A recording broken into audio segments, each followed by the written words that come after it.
Magandang umaga, Pilipinas. Narito ang magiging lagay at taya ng panahon ngayong Tuesday, 02 June 2026. Ang minomonitor nga nating Typhoon Domeng ay nakalabas na ng ating Philippine Area of Responsibility kahapon ng tanghali. Samantala, southwest monsoon na or hanging habagat ang nakakaapekto sa malaking bahagi ng ating bansa, particular na dito sa may southern Luzon at western section ng Visayas.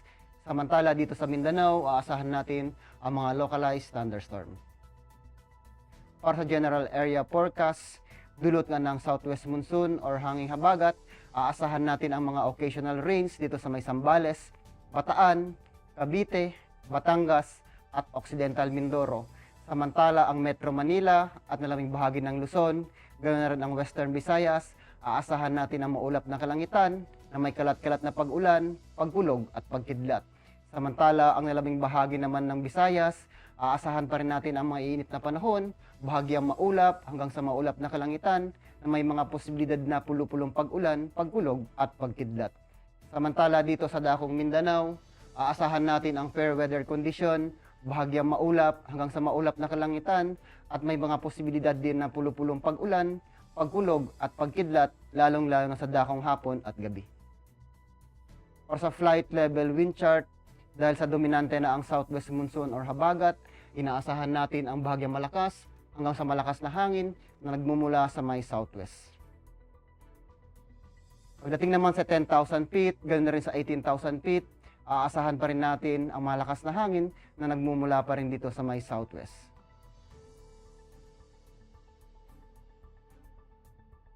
Ang impact nito sa flight operations, ang Metro Manila, nalalabing bahagi ng Luzon, ganoon rin ang Western Visayas. Aasahan natin ang moist southwesterly flow, producing rains and gusty surface wind.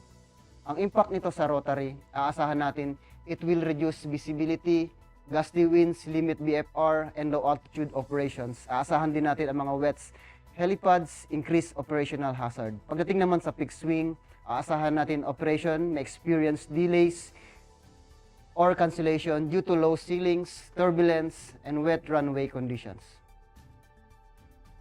Pagdating naman dito sa nalabing bahagi ng ating bansa, particular na sa Mindanao area, dulot ng mga localized thunderstorm, ang epekto nito sa rotary, aasahan natin ang mga downburst, strong gusts, and reduced visibility, pose significant hazard.